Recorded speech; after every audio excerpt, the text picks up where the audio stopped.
पद्म पुराण में एक कथा आती है। वो कथा इस प्रकार है कि एक महर्षि मेधावी हुए हैं, ब्राह्मण एक महात्मा हुए हैं, महर्षि मेधावी के नाम से।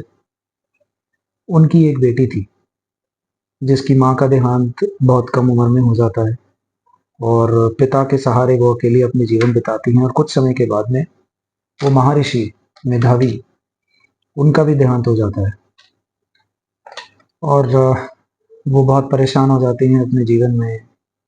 कोई है नहीं उनका सहारा के लिए, ना उनका भी विवाह होता है।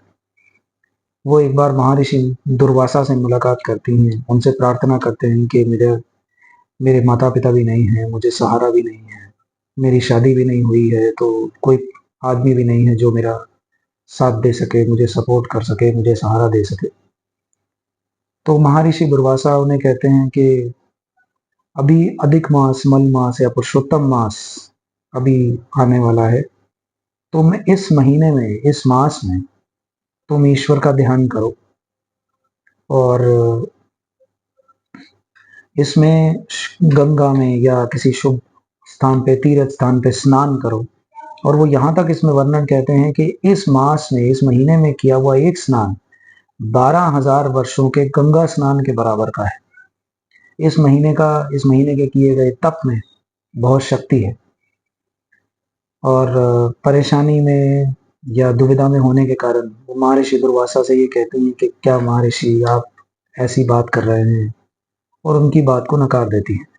तो महर्षि दुर्वासा उन्हें कहते हैं कि मैं तुम्हारी मनोस्थिति समझ सकता हूँ, इसीलिए मैं इस पे ज़्यादा नहीं कह रहा हूँ, लेकिन जो मैं कह रहा हूँ वो तुम्हें करना चाहिए, इससे तुम्हारा समाधान हो जाएगा। वो लड़की महर्षि दुर्वासा जी की बात को टाल के थोड़े समय के बाद में जैसे वो मास निकल जाता है और टालने के कारण धीरे धीरे वो वृद्ध होने लगते हैं। उनकी जवानी या उनके जो यूथ है जिसे आप कहते हैं, तो वो ढलने लगते हैं। उनके शरीर उनके शरीर में वैसा तेज या वैसा प्रकाश नहीं रहता। फिर उसके बाद वो भगवान शिव की शरण में जाती हैं, उनकी उनकी तपस्या करती हैं।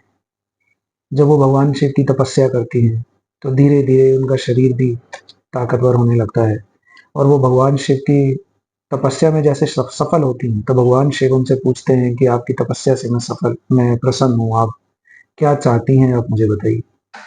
तो वो ये कहती हैं कि मुझे पति चाहिए, और वो ये पति 5 बार मांगती हैं, मुझे पति चाहिए, मुझे पति चाहिए। इस तरह से वो 5 बार भगवान शिव से ये मांगती हैं। और भगवान शिव कहते हैं कि तुमने 5 बार मुझसे पति मांगे, तो तुम्हें 5 पतियों का वरदान देता हूँ।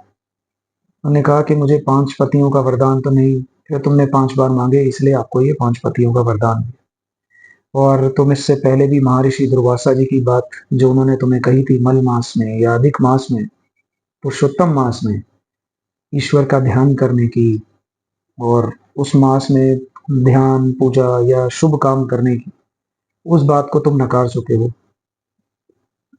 उनके कहे में और मेरे कहे में कोई फर्क नहीं है। अब मेरे वही लड़की अग्नि में से प्रकट होके दोबारा जिसका जन्म होता है, द्रौपदी बनती है।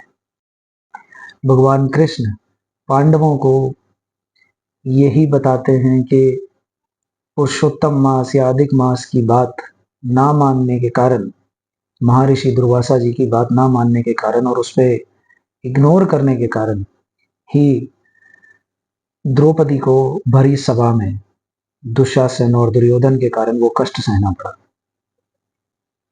और इसी मल मास और अधिक मास का ध्यान और इसमें तपस या इसमें पुण्य पांडवों ने नहीं कमाया, उन्होंने इग्नोर किया, जिसके कारण उनको वनवास में भी प्रॉब्लम या तकलीफ सहनी पड़ी।